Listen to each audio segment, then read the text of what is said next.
It's time for Living Your Purpose, a motivational and inspirational podcast with Peter and Joyce Nielsen. Welcome to Living Your Purpose. I'm Peter Nielsen with my lovely wife, Joyce. And today is a special day. I have someone who I call friend, Stephen Shaya. And, he's just an amazing man. I call him the Rainmaker because he's got this amazing company, and he's the executive servant leader at J&B Medical, a global healthcare solutions company founded in 1996 by his family. And his role is to oversee all the strategies. And I'm going to let him really talk about this because I had physical therapy businesses throughout the state of Michigan and different places in the country. And all the physical therapy devices and stuff, believe it or not, came from J&B Medical. Never to think I would be dearest best friends with the man himself. So without further ado, Stephen, thank you so much for being on Living Your Purpose. Thank you, Peter, and thank you, Joyce. It's truly an honor, and I cannot just share with your audience how much love and respect I have for both of you. So it's truly an honor to be on here today. Thank you. It's such a pleasure to finally meet you. I hear so much. Oh, thank you. Thank you. Yeah. So can you share with us a little bit of background about your family?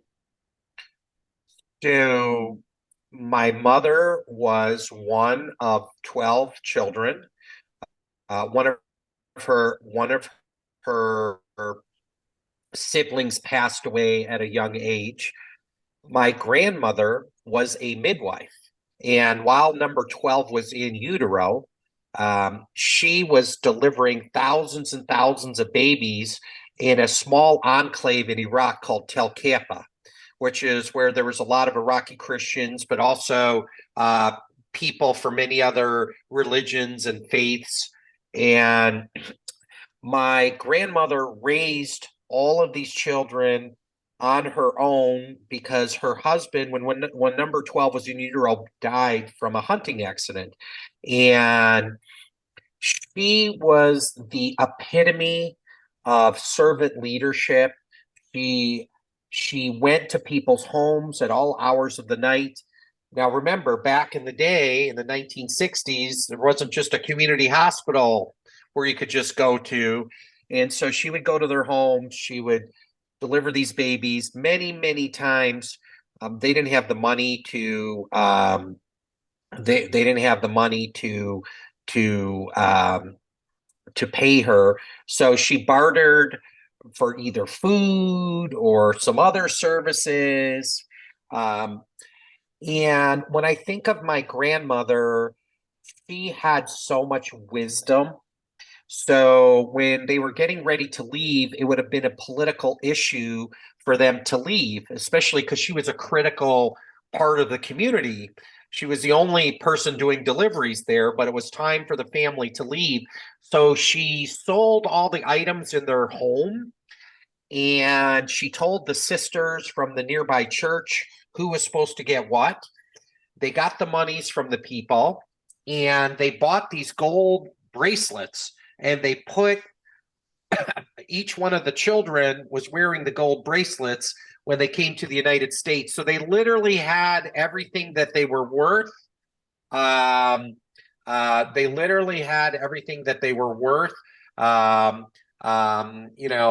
them. And when they came to the United States, and my mother was one of them, and they came here in 1966. She met my father in 1967. They got married, and they had me in 1970. And my memories of my grandmother were she had so much joy and richness. She didn't have anything materially. When she came here to the U.S., she gave everything to her children. So she would go live with the different children, helping them as they were having families, having children. She literally had almost nothing materially, but there was so much joy and so much richness in giving and helping. It is very surreal to me when I meet people that say that my grandmother delivered them. So it's kind of interesting. Oh, your grandmother delivered me. It's a little bit of a different bond than maybe different things that we have today, like, liking or having affinity for a certain sports team. My father was he came here in his early 20s under political duress. He was getting a lot of flack for being kind of a high profile Christian, and so he made the move to leave Iraq. My grandmother begged him not to leave because she said, once you leave under these circumstances, you're never going to be able to come back. And my dad left. He didn't know anyone here in the U.S. At the time. He landed in the U.S. He enrolled at the University of Michigan, and he got 4 jobs the day he landed. So, and he met my mother. They had 4 children, and my dad was always working. And we didn't have a lot growing up, but we were rich in family. We were rich in spirit. We were rich where it really mattered, and we always ate well, fortunately, unfortunately. So food was like serious business for us.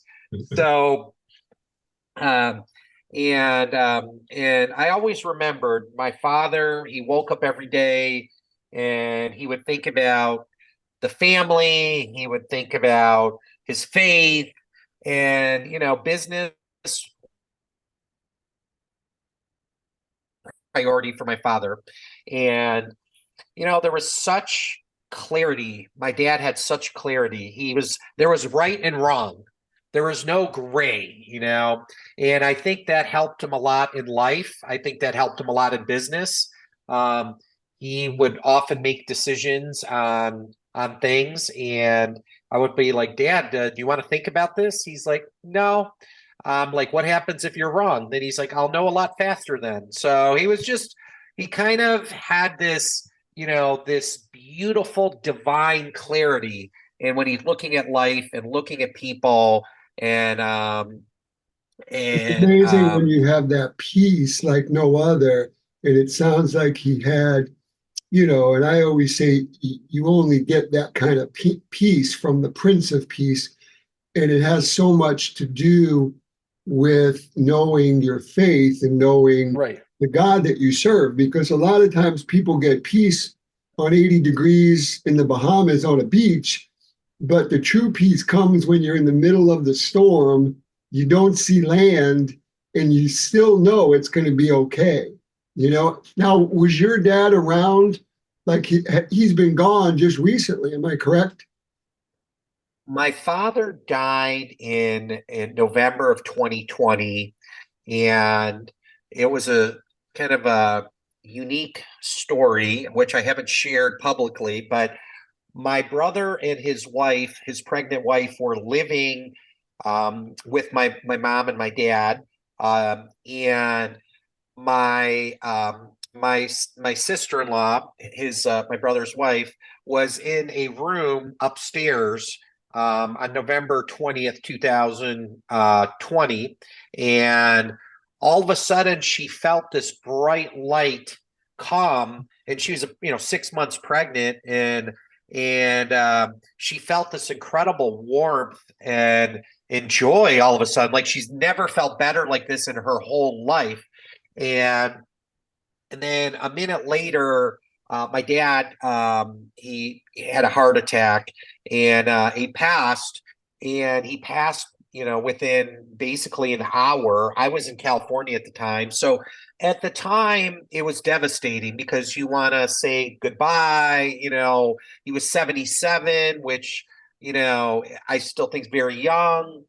But in looking back on it, number one, I think the angels came to get my father because he's a very righteous man, and he didn't suffer. And many, many, many people that I'm talking to or engaged with have shared with me how their loved one, their mom, their dad, their grandma, their grandpa had a long, prolonged kind of suffering. So even though, it was challenging and there's never enough, you can never, I don't think there's any good way, or easy way. The fact that he didn't have to suffer and he was working till the day he died, It's a gift. gave me, gave me some consolation, and I truly believe that that he is up in heaven. He's looking down on us, and one thing that keeps me going every day. There's a lot of legends in the cemetery, but there's very few legacies. There's very few people whose, their love, their respect, their purpose carry on beyond their lifetime. And I truly believe in every part of my being that my father is one of those people. And and I'm very blessed to have him, be my father. Very blessed to have him. Uh, Very blessed to have him, just be just a role model, a mentor, kind of the spiritual compass of my family. I mean, I'm just so blessed in so many ways. So everything that we've done, whether it's in our family, whether it's in our business, those my grandmother and my father, their love and their faith continue on in all of us. And listening to you and knowing you, and getting to know you, you've been a blessing to so many people that you touch their lives, including me. There's so much about your personal background. I mean, you're so humble. I'm asking to have a meeting with Stephen, and he's like, well, I'll be in, I think it was in Dallas or something, and he's like, I was like, so you're going there for a meeting? He's like, well, I'm gonna be with the Bushes, I'm traveling. Where are you traveling? Oh, I'm with the Pope in the Vatican. And it's like God has blessed you as such a rainmaker. You're a giver. You're so compassionate with your heart. And can you just share? I mean, we'll talk about J&B and your history with the business, but a lot of businesses are successful because of the heart and soul of the people that walk those hallways. And you are a big part of that. Wow. Well, thank you for those kind words. Again, it comes from my mom, my dad, my grandma, and I've had many mentors that have played very important instrumental roles on my journey. I think I know our journey really is a journey of faith. Um, you know, Martin Luther King, and I love quotes, but Martin Luther King it said, "You take the first step, even though you don't see the whole staircase." And I think in many ways that epitomizes our family. Many times, when you look forward on your journey, things don't look clear. But when you look back, it all makes sense. Why did I have to go through this? Why did I have to endure that? And, I think for us, I mean, we failed more than we succeeded. We have more scars than stars, but every failure, God was setting us up for success. And we had to learn a lesson. Sometimes it was a little harder than it maybe should have been, because we should have heard the lessons before. But I truly believe that everything on your journey happens for a reason. Our meaning, our purpose, the reason why God put us on this planet is to make healthcare as affordable and accessible to as many people globally as we can. That's our calling. It took me a long time to kind of figure out that's what God wanted for me. I mean, And you're an MD, and you've actually given birth to babies. I've given birth to over 100 babies, albeit I didn't deliver our three babies, probably for very, very good reason. But but I'll tell you, childbirth is such a blessing. The first time I saw childbirth at Providence Hospital in Southfield, I cried. Um, I cried. It was so beautiful. There was a grandma, there was a grandpa, there was a mother, a father, the seeing life. I mean, it was, it put me in tears, and it's just such a beautiful thing. It's such a beautiful thing. But So you made that transition, obviously, because you felt as though that your purpose was leading you in a different direction, correct? yeah, I was totally, it was all God. I had graduated medical school in 1996. My father had sold his medical lab business for, at that time, a lot of money. And he was retired for about 5 weeks. And then my mother basically said, "You need to go do something." So she kicked him out of the house. And he couldn't get back into the lab business, so he started a medical supply business. And I used to come home. I kind of knew that I wanted to stay local. So in medical school, you have at your last year, you have time to go interview. You get 3 months, and I already knew I wanted to stay local. I knew where I wanted to go, so it was a relatively easy process for me. And I would go see my dad. I'd go home to see my parents, and every time I go home, my dad was getting the business from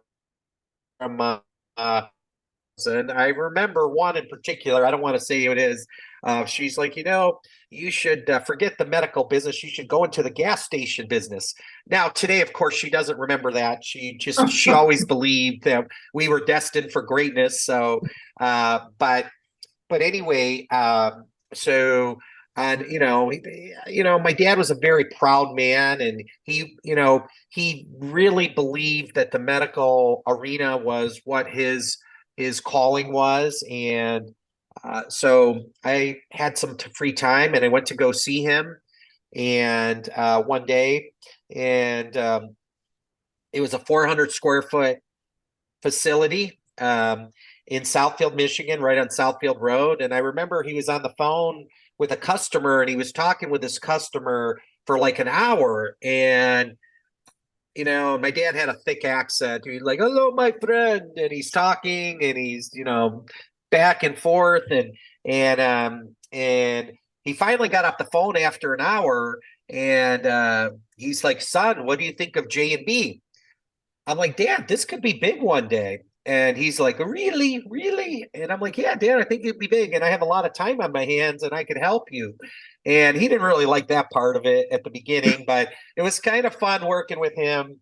I worked with him for 3 years, and then I went back and did my residency in family practice. I did a fellowship in occupational environmental health, and and um, and so. Um, so anyway, it was um, a great blessing to work with him.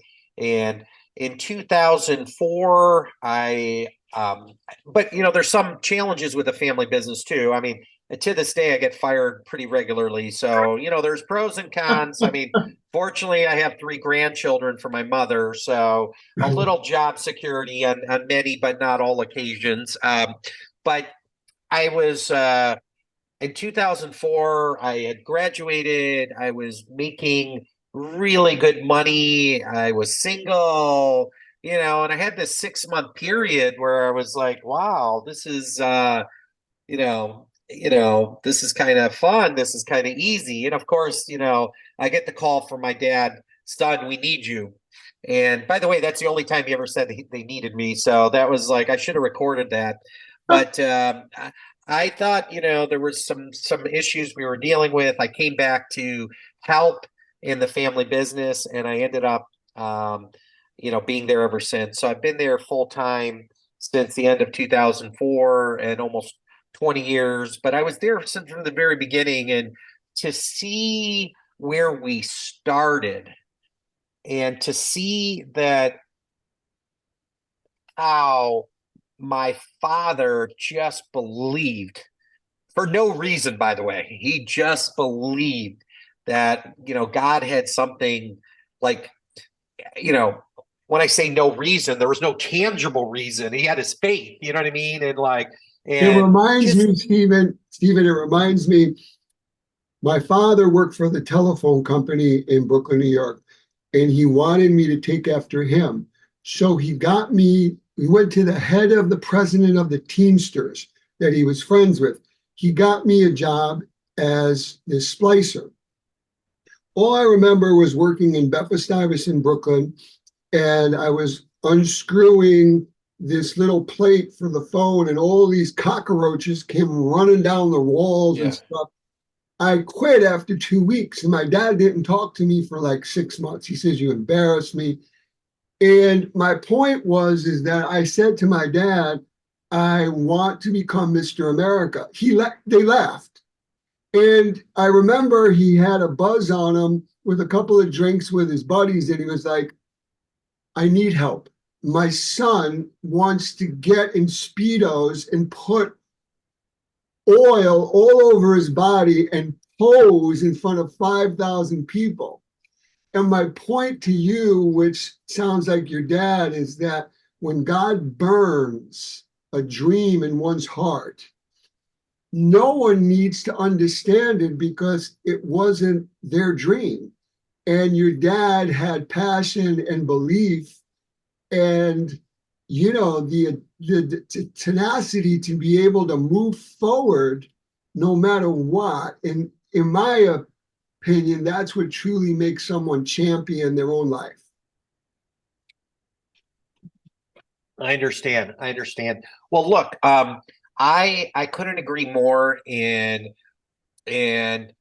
one message I know you have a lot of followers all over the world is, especially for the young folks, be open to, we think we've got it all planned out, right? I thought I had it all planned out going. I was going to be a doctor, and God plans are much bigger. You know what I mean? God's plans are much bigger, and God puts things in your heart and your spirit, and you got to listen to that. So for all the young people out there, just because you start someplace doesn't mean that that's where you're going to end up. And really listen to what God is telling you. And I think that's very important. And God was speaking to you, and look at the incredible things you've done. So Stephen, tell me, so what is J&B's mission and what makes them special and sets you guys apart in the industry? So let me clarify one thing, because sometimes I go to places and I tell people I'm with J&B. We are not the Scotch whiskey, so I don't want to disappoint anyone. I apologize. I know there's some people that may medical. And I will say this. When I pulled into Stephen Shaya's parking lot at J&B, and you gave me a tour of your warehouse. Yeah. You got nothing on Amazon, and Amazon's got nothing on you. It's like a mile long. You literally could get in a truck and drive through your warehouse, and it would take you like literally 2 hours to see everything or more. So how did that happen? So we kept growing.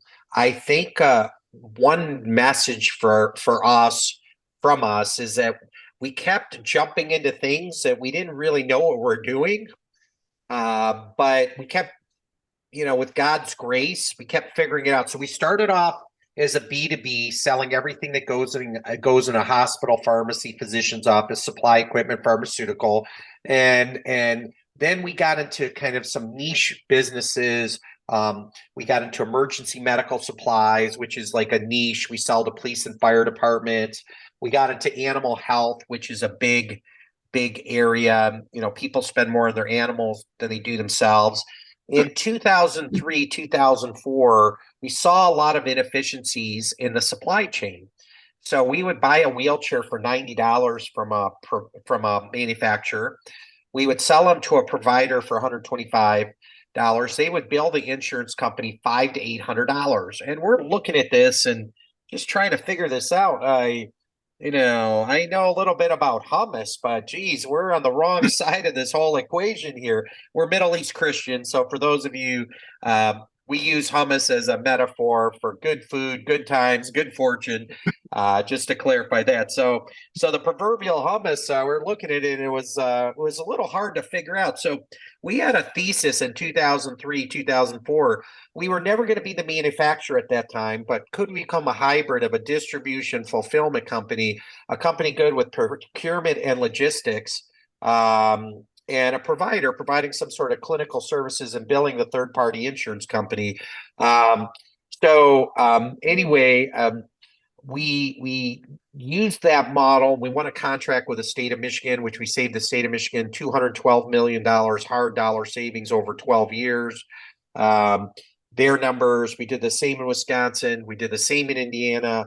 The OIG did a report saying our programs were almost 50% improvement, clinical outcomes, quality, and costs in the rest of the United States. So that was kind of the catalyst for us to get into payers across the United States. Today, we reach 260 million covered lives via our insurance contracts today. We have a mail order pharmacy license in 48 states today, kind of being able to provide the medical and the pharmacy. And then we have a telemedicine, telehealth company. We do virtual visits around the world. Now, interestingly enough, the last several years of my father's life, he was all about telemedicine. He spent probably the majority of his time talking about telemedicine because we had projects. We were taking care of millions of patients around the globe. Many of them never had access. Yeah. That's in the midst of COVID, right? When he passed. Yes, yeah. And so we were taking care of millions and millions of patients. And it would always, my dad thought telemedicine was a second coming, I mean, and it would crack me up because I'm like, Dad, you want to be change the world with telemedicine, but you can't turn your computer on and off, but he had such faith. He had such belief. My father, and his belief was just doggedly, he just believed. And so now we literally take care of patients around the globe. And again, our purpose is to provide affordable and accessible healthcare to as many people as we can, as possible. And so it's been a blessing. It's been a blessing. My father, I feel his presence, every day in our office. I know exactly where he fired me all the time. But we get a lot of people around the globe come visit us, and it's truly an honor, and we look at it, we're just stewards of the blessings. We are just stewards of the blessings. So when you say that, oh, we get to meet all these people and do all these amazing things, it's not us. It's all God. God's bringing us together with these people, and that the people that as it says in Proverbs, iron sharpens iron, and meeting people like you, Peter, and you, Joyce, and being around people that we can go out and, do good in the world in the name of our Lord and Savior is just an honor. It's amazing. There's a lot of people out there that want to get out of the bondage and be entrepreneurial. And, here, I came into your office, I met your sister, and I met your brother, and you have this conglomerate, huge business that's so family oriented. And for all the people that are trying to get into business or that have fallen short and are just having a tough time, what would be that message of hope that you can give them? Because you've been through a lot yourself. So my one advice to your listeners: chase your passion and you find your purpose. And so find the things and the people that energize you and pursue those, because I believe those come from God. And there's a lot of ways to make money. There's a lot of ways to make a living.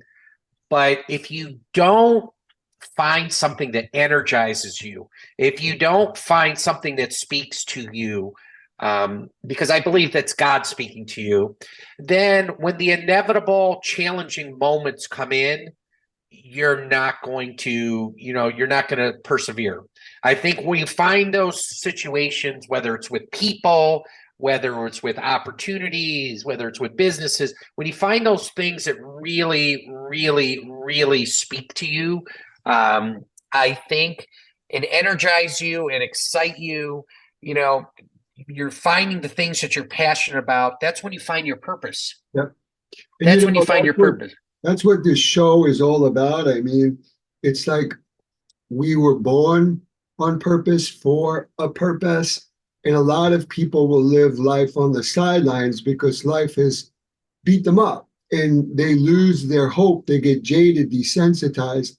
But, a great example is like, even this lovely woman, my wife, I've lived an amazing life, but when you do surround yourself with people that are filled with God's love and light and hope and joy, this woman motivates me and I'm the motivator. And even someone like you, Stephen, you get to a point in your life where you can work with whoever you choose to. And what a blessing to, be able to have you as a friend and just be able to bounce off things off each other. Because like you said, iron does sharpen iron. And it's a beautiful thing. And it's accessible to anyone. But we need to speak life into ourselves. We need to truly prophesize, good or bad, what's going to happen tomorrow. And so many people, they're not filled with enough gratitude, which I believe just the byproduct of being grateful, it creates happiness, which is a choice. It's not a chance. But every day we get up and not only do we choose each other, but we literally spend a little time on how blessed we are with our health, our children, what we do, the roof over our head. And it's really important. I guess if you were going to be remembered, what would part of your legacy want to be when it comes to Stephen Shaya, your family, your business, on what you and your family and God has created? How do you want to be remembered? So I believe that we're all stewards of the blessings. So at every turn, I'd like to be remembered as someone who tried to make people better around him, tried to make places better, situations better, tried to be a steward of the blessings. And that's it. You never know what cards you're going to be dealt in life. So, but I think anybody can take anything and see bad in it. They can see bad in people. They can see bad in situations. They can see, I think it takes God's grace to see the divineness in people. And I'm not just talking about the people you love, like your beautiful wife. I'm talking about difficult people, difficult situations. I'm talking about taking situations that are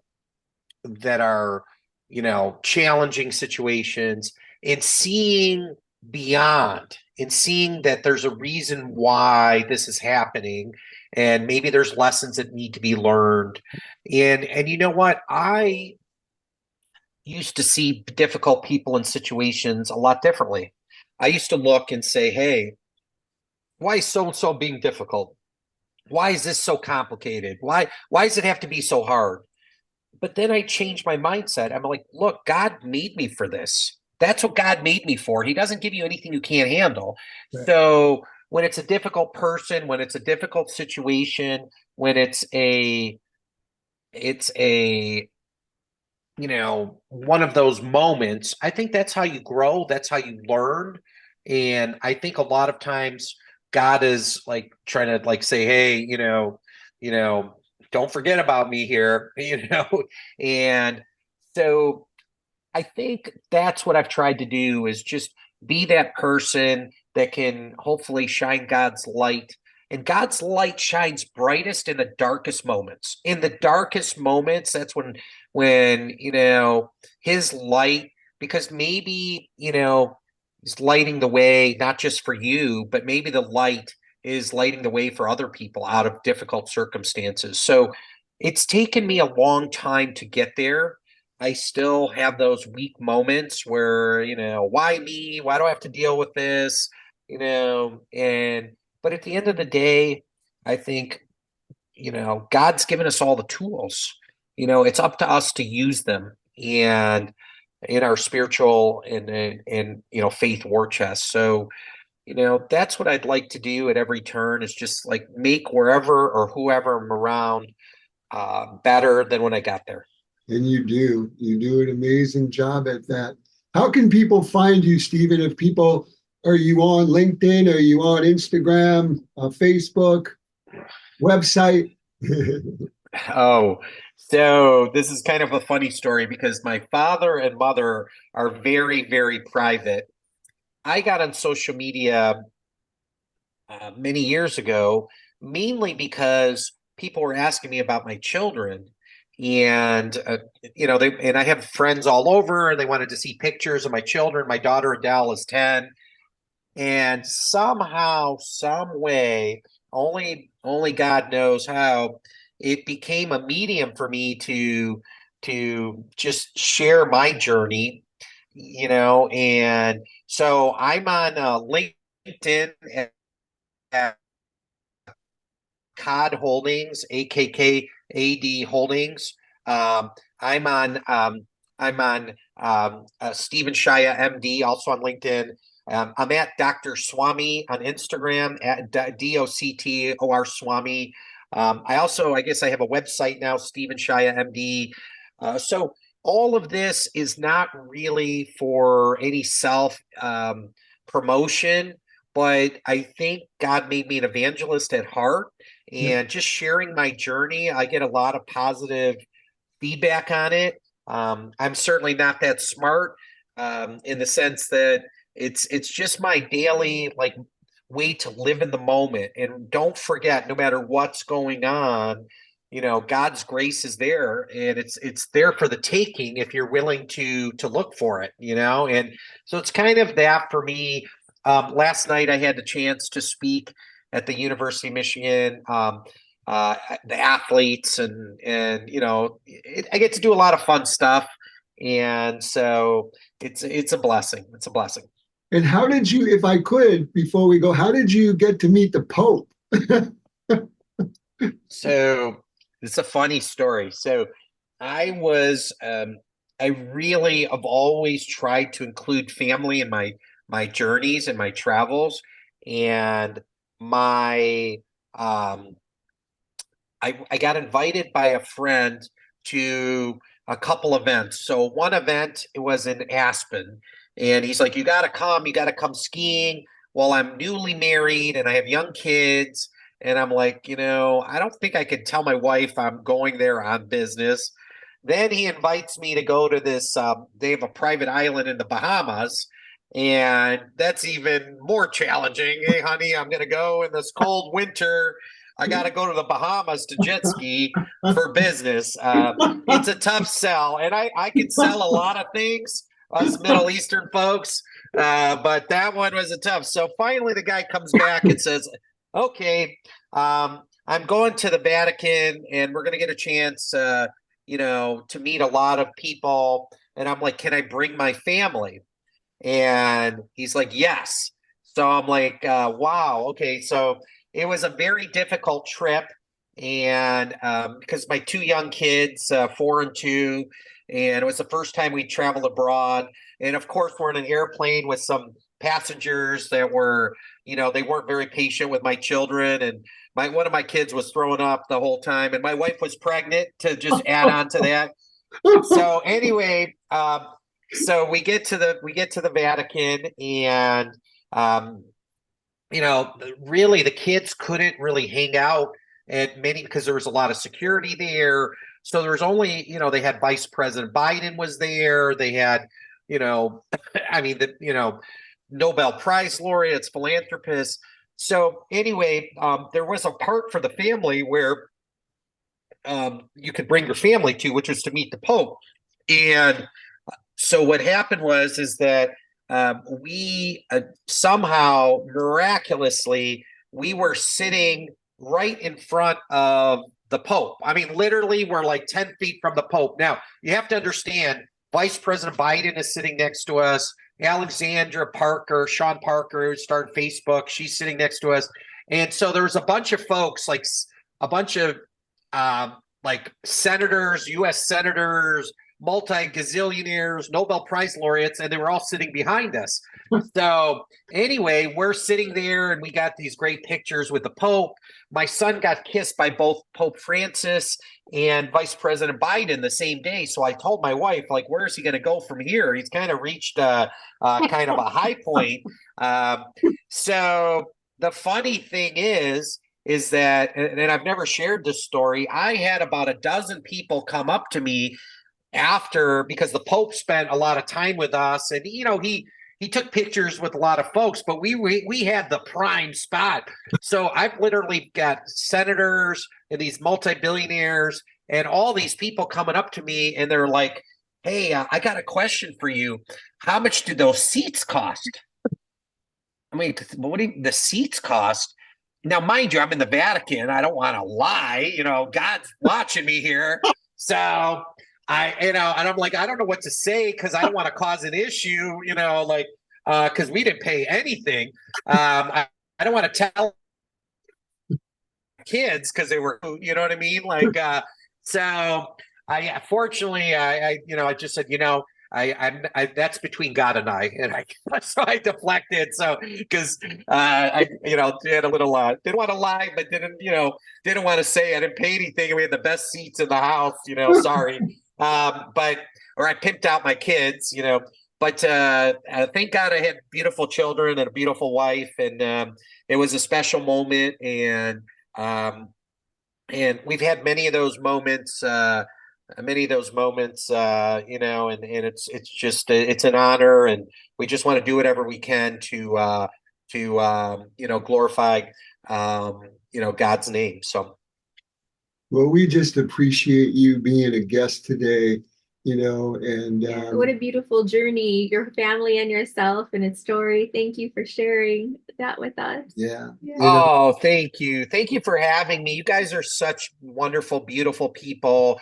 Keep shining, and I know you guys are making a difference for a lot of people. I can't tell you how honored I am just to be able to participate. No, thank you so much. And for all the people that are watching, and if you do like this content, just press that subscribe button on the YouTube. And if you're listening on Spotify or iTunes, or whether it's from the West Coast, the East Coast, or abroad, we just hope you truly, as Stephen says, search for your passion, because your passion will collide in with your purpose.